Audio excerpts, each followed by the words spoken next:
I celebrate myself and sing myself, said Walt Whitman. I say, with or without a mental illness. Please join me for a very personal story of healing on World Mental Health Day.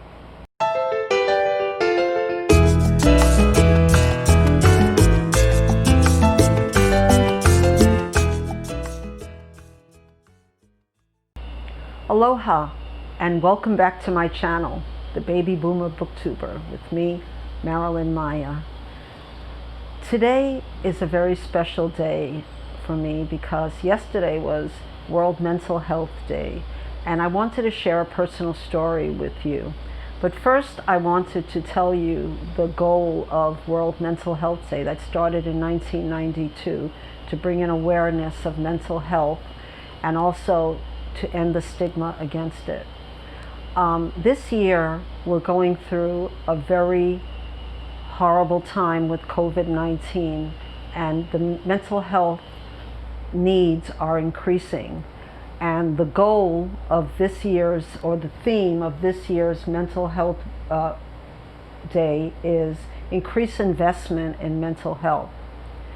And we know that the doctors and nurses are really putting out so much effort to help people to save their lives, and they're putting their lives in danger, and they're suffering also from mental illness because of it, not to mention all the people that are grieving lost loved ones and not even being able to say goodbye, as well as the financial problems of people who are losing their jobs.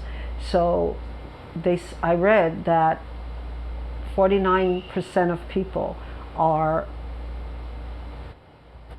suffering some kind of mental health problem right now. So as you read this, it's going to be after Mental Health Day, but World Day, but we can always give and do our best to help increase, donate to mental health organizations. I read that 49% of all people in the United States, probably all over the world, are suffering right now from a mental illness. So we can do a lot. We can donate. And my favorite organization, not locally, we have a local one in Hawaii, but in the United States and maybe around the world, is Bring Change to Mind.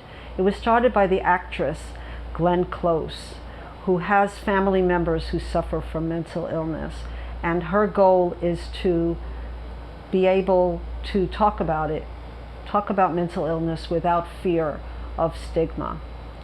So that was my introduction to the World Mental Health Day. I wanted to share a personal story about my journey through mental health. I am the Baby Boomer Booktuber, so I love to read and talk about books. And we were doing Mental Health Mondays where I was reading the 4 agreements, and we were up to the 3rd agreement. But for today, to celebrate mental health all over the world, I wanted to share my personal story that, well, it's not my whole personal story, but it's something that I wrote. I'm also a writer. I'm a memoir writer, and I wrote a story. I didn't put it on my blog, but I entered it in a few contests, and needless to say, it didn't win, but I still think it's a good story. It's a true story, and I'd like to read it to you now. This story was supposed to be in my memoir, but I took it out because it didn't fit, but I also entered it in a few contests. I'd like to share it with you because I think it holds some truths about mental illness and how we can look at it differently and how I started healing. So here goes. This is my story. Sanity is overrated. I am not sane, and few who know me would disagree. What people find shocking is that I not only own my insanity, I celebrate it. Not always this evolved. I used to believe what society demands, that to be content and productive, one must be rational. Not true. Mental illness arrives with special gifts, helping the affected not only cope but thrive. Gifts like creativity, empathy, and insight. But uncovering these treasures demands a warrior spirit. I went on a journey through trauma and heartbreak to discover mine. Struggling for years to hide my panic attacks and agoraphobia proved impossible and exhausting. You just need to think positively and try harder, my best friend advised during our nightly phone conversations. My ex-husband wasn't as kind. Get your act together, he warned. I started by throwing him out and my mood lifted right away. But the name calling, nut job, crazy, wacko, from so-called loved ones poisoned my spirit until I dreaded leaving my safe place. Being called crazy is one of the last frontiers of acceptable prejudice in our present day. The C word is so frequently used, we are programmed to accept the unacceptable. Words are powerful magic. They can be used to heal or kill, to build somebody up or tear her down. Self-esteem is a shaky proposition in the best of circumstances. When ugly words are hurled, they turn into swords, killing the essence of a human being. The word crazy is derived from Old English, meaning cracked. Cracked, but not necessarily damaged beyond repair. In pre-modern times, some cultures welcomed cracked humans into society rather than isolate them. They were the seers, spiritual advisors, and allowed to be different, even honored for that difference. Intuitive visions were interpreted as spiritual truths and considered valuable. In Japan, there is an art form known as kintsugi, which is a method of repairing broken ceramics with a special lacquer mixed with gold, silver, or platinum. The philosophy behind this technique is not to disguise the break or crack, but to recognize and embrace the flawed imperfection of it. The gold represents the history of the piece as well as the beauty that through damage becomes more valuable. That's what crazy means. My particular brand of insanity imagined a world where the impossible was attainable. My obsessions built a protective wall between me and my tormentors, even the ones in my cracked mind. I researched and planned escapes to faraway lands that might become my Ithaca, my place of belonging.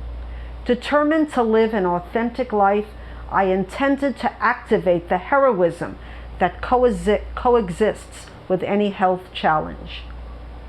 But self-hatred and desperation for affection blocked my goals.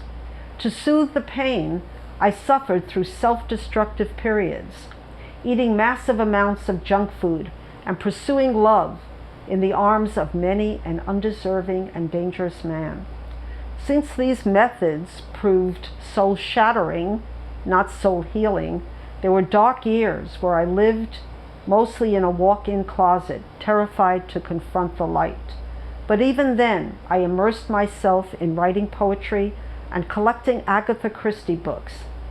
I imagined Poirot solving the mystery of me. I discovered the power of words when I was 12, when my mother bought what turned out to be an empty can of tuna fish.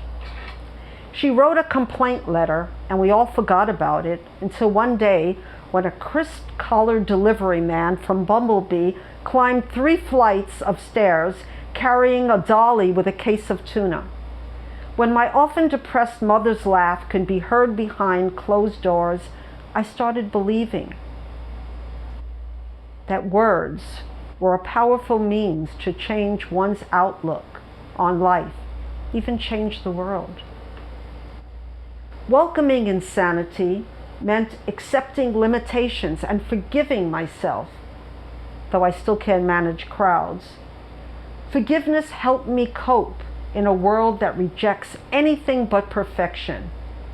It meant developing a wellness toolbox I could dip into when exuberance turned into panic. Again, words rescued me. Books like The Four Agreements and The Power of Now taught patience and serenity as I emerged from my hiding place with a new perspective. Insanity viewed in the light of optimism can be liberating. The best music, inventions, and art pieces have come out of one insane moment, a moment where we see things in a new and unrealistic way. We have the insane certainty that we can create beauty, and so we do. I honor the insanity that led me on bizarre adventures, even to love. Not only the love I sought in a man, but the self-love that uncovered the real me, the gutsy girl who healed by thinking outside the box. I hope you enjoyed my story. Please subscribe and hit the notification bell for more book-related and non-book-related writing, mental health, reading, books, everything from me. And I would really appreciate that. Thank you for listening. I really, really so appreciate the people that take the time to listen. We need to listen to others, especially now, because we don't know who's locked in their houses afraid to come out. We can't just knock on people's doors and say, "Are you feeling well mentally?" But here, I can reach out to you. So thank you, and until the next time, aloha.